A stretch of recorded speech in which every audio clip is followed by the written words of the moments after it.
Here we are, all ready to take you down to Pine Ridge for another visit with Lum and Abner. Brought to you by the makers of Horlicks, the original malted milk.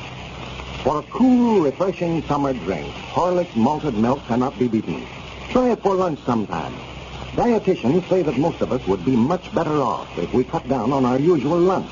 Anyone who has to work, they say, should avoid too much to eat at noon. Heavy food cuts down on efficiency, general fitness, and alertness. That's why they often suggest a good glassful of Horlicks for lunch in summer.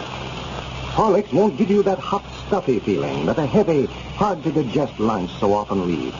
It'll help refresh you, giving you energy to carry on.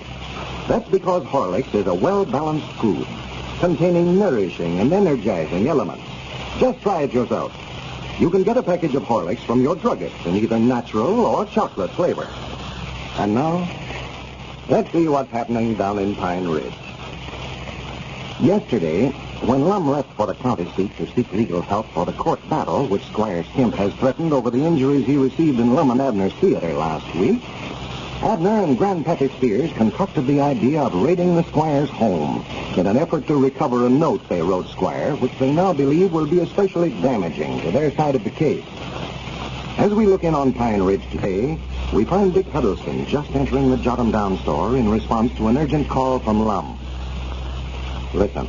Well, Dick, I'm sure glad you come over. Yeah, what's the matter? What's happened, Lum? Well, it's about Abner. I'm hearing he's got himself into some serious trouble. Abner? What kind of trouble? Well, they've got him under arrest for burglary.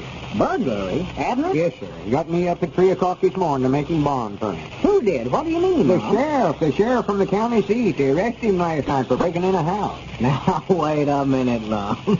Now, you know Abner hasn't broken into anybody's house. He did. Admits to it himself. Him and Grandpappy Spears both. But they never catch Grandpap. Are you telling me the truth, Lum? I never was more serious in my life. I'm so dead blamed disgusted with him, I don't know what to do. Well, what would Abner and Grandpap be doing breaking into somebody's house?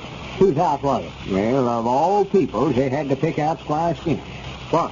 See, after me and you left here yesterday afternoon, Abner and Grandpap got their heads together and decided to break into Squire's house last night and get that note that we wrote him last week so they couldn't use it for evidence in that trial against him. Oh, I see. And Squire called Abner and called up the sheriff and the county seat and had him arrested. Well, for goodness sake. So why in the world would he try to do anything like that? I don't know. I reckon they never stopped to think it'd be housebreaking. Of course, Squire will make it twice as hard on him as anybody else would. Why, of course he is. This is just a chance that Squire's been looking for to get even with you fellas. Yeah, and if he pushes them charges against Abner, why, you're bound to go to the penitentiary just sure as the world. They caught him right in the act. Well, what does Abner have to say about it? Now, I don't know. I so disgusted I didn't even talk to him about it. He was crying, of course. Scared to death that Elizabeth will find out about it. Well, that beats anything that I ever heard of. I called you over, Dick. Thought maybe I could get you to talk to Squire and see if you couldn't get him not to press the charges again. Well, I don't know, Lum, whether I could do much good or not. Squire hasn't got a whole lot of use for me now. You know, I was one of the complaining witnesses in that trial that closed up his theater over there. Yeah, that's right. I forgot about that. Of course, I'll be glad to help all I can. Well, we've got to do something, Dick. Squire's got him charged with housebreaking, stealing, grand larcenies, and packing firearms and everything. Abner didn't hold him up with a gun, did he? I don't know what he done. I just signed the bond and went on back to bed. Well, we might call Squire over here and talk to him. Might be able to reason with him. Yeah, step there to the phone and call him up, Dick. It can't hurt nothing. What's his range? 2 shorts and a long. 2 shorts and a long. Yeah. Better not say nothing over the party line about Abner being arrested. Don't want everybody in town to know. No, I won't. Tell him to come right over if he can. Wait. Hello? Squire? This is Dick Huddleston. Yeah. Squire, I wonder if you could run over to Lum and Abner's store a minute. Lum and I'd like to talk to you. Yeah. Well, it's about what happened last night. Lum was just telling me about it. Hey, don't tell that over the party line. Yeah, just for a few minutes, Squire. All right, we'll be looking for you. Goodbye. Said he'd be right over. Might not be no good, but he'll more likely push his charges as far as he can anyway. But we can't just sit back and see Abner railroaded to the penitentiary. Well, let's call up Abner's place, Lum. Get him down here, too. Yeah. He better be here when we're talking to Squire. He can explain to him if he wasn't trying to steal anything but that note. Yeah, I'll call him. I'll declare, Lum, it looks like you and Abner can get yourselves in more trouble than the two fellas I ever knew in my life. Hello? Elizabeth? Wait a minute, Lum. Here comes Abner and Grandpap now. Huh? There's Abner and Grandpap coming up out there now. Oh, Elizabeth, how are you? Uh-huh. Well, I just thought I'd call up and see how you're feeling. Goodbye. Goodness, I never know what to say. There comes the two criminals. Yeah, ain't that a pair of fine-looking robbers now? Pine Ridge's public enemies number 1 and 2.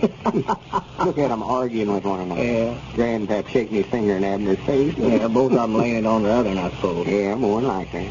Now, don't that sound just like an idea them two would study up together? Yeah, I guess they had it all figured out. So while you and I were in the county seat, why, they'd save the day by getting that note back so the Squire couldn't use it for evidence in that lawsuit. Yeah, that's just about it. Granny's working a couple of young'uns. Both of them ought to have guardians. This is funny and serious, too. Yeah, look at the expression on their face if you want to see how serious it is. Well, gentlemen, come in. Yeah, how are the James boys this morning? Howdy, Richard. Morning, Lum. Howdy. I just called over to your place, Abner, and you wasn't there. No, reckon not.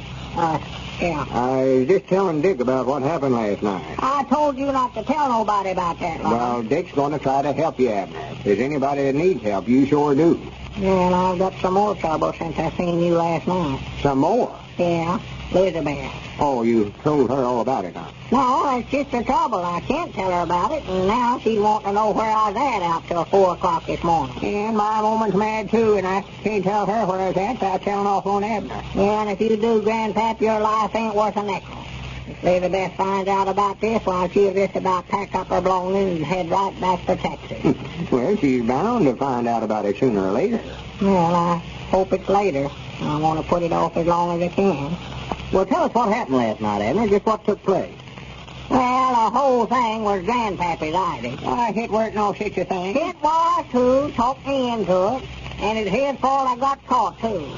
Him trying to slip in somebody's house when he's got the hay fever. Well, I couldn't help sneezing. I tried my best. Stood out there in the road and let him sneeze for 5 minutes before I went in there. Well, we don't care nothing about that. Tell us what happened. Well, nothing much to it.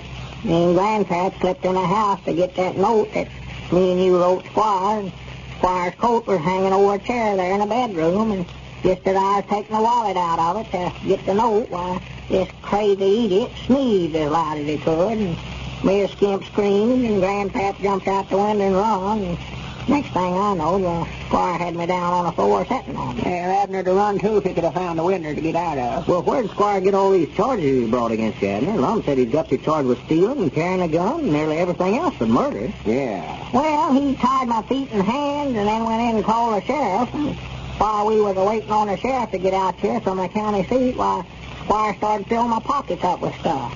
Filling your pocket? Yeah, put his watch and some money and silverware and a pistol, I don't know what all in them. Well, what was he doing that for? Well, when the sheriff got out there, why, I told him to search me, and he found all that stuff in the pocket. Oh, my God. I never seen as much stuff as he stacked out there on the dresser. Well, why didn't you explain to the sheriff, Squire? Put it there in your pocket yourself. I did try to, but he just laughed, said that robbers always said that. Oh, to goodness, this is seriously than I thought it was.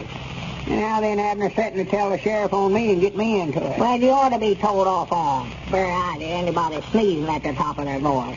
Well, there's no use in bringing Grandpap into it, Abner. No. Wait a minute, there comes Squire now. Huh? Oh, my goodness, let me get out of Now, here. just stay right where you're at. We called Squire and told him to come over here. We're going to try to talk him out of pushing them charges again. And I don't believe he'll ever do it, mad as he was last night. He's more than likely started up some more stuff to charge me with for now. No, just let Dick do the talking now. Squire. Well, good morning, Squire. Morning, Squire. Come in. Yeah, morning, gentlemen, morning. Howdy, Squire. Yeah, howdy. Come on back and sit down, Squire. We want to talk to you. Yes, I think I know what you gentlemen want. You'd like to have me drop those charges against Abner, wouldn't you? Well, I was wondering if that's just what we wanted with you, Squire. You see, Well, I think that can be arranged all right, Lum. Abner, I wonder if I could talk to you for just a half a second, in private. Oh, yeah, sure. Come on back to the feed room here, Squire. If you gentlemen excuse me, please. Oh, sure, Squire. Go right ahead. Go right ahead. Yeah. And he never acted mad, did he? No, he never. You know, Lum, I was just thinking this is going to hurt that lawsuit of yours, too. Do it. Why, Squire brings up in court that Abner broke into his house, tried to steal that evidence that he intends to use in the trial. Why, it'll just make the case that much stronger against you. That'll show that you were afraid of that evidence. I hadn't thought about Why, sure it will. Now, we've just got to get him to draft them charges. Oh, it'll just cinch the case for him, what it'll do. They're coming back already. Yeah. You do the talking, Dick. Well, I sure appreciate it, Squire, and I'll try to return the favor sometime, too. Not at all, Abner, not at all. I'm just glad to do it. Well, gentlemen, Abner and I have got this all straightened out now. I drew up an agreement before I left the house, and we both signed it. And I'm going to drop the charges against him. He's got a copy, and so have I. Well, that's all that you wanted, I suppose. Yeah, I reckon so, Squire. Much obliged. Well, good day, gentlemen. Good day. So long. What kind of agreement is that? Now, let me see it. Yeah, read it, Dick. Let's see that. Well, for goodness sake. Go ahead and read it. What's the matter? Did you sign this, Abner? Why, yeah, Squire had it already made out. And he's got a copy of it, too. What is it? Look at that, Lum. You fellas haven't got a chance in the world of winning that lawsuit. Now, why in the world didn't you ask somebody, Abner, before you signed anything? Yeah, we don't know what Abner has signed yet, but evidently it's something that won't help their case any when it comes to trial. We've always said that Horlick's tablets are fine for youngsters, but listen to what one mother writes. Quote, Horlick's tablets are wonderful even for small children. I have a little girl, and I find them very handy for her. Although she doesn't talk much and can't call them by name, she just stands in front of the cabinet where they are kept and refuses to leave until given a Horlick tablet. Unquote. Well, that certainly speaks well for Horlick's tablets. Youngsters do like Horlicks, and it's fine for them, in either tablet or powder form. They like it just as well as candy. It's nourishing and won't spoil their appetite. Get a flask to have on hand. Your dealer has them in 10-cent or larger-sized flasks, in both natural and chocolate flavors. This is Carlton Brickert, speaking for Lum and Abner and Horlick, who now bid you all good night and good health.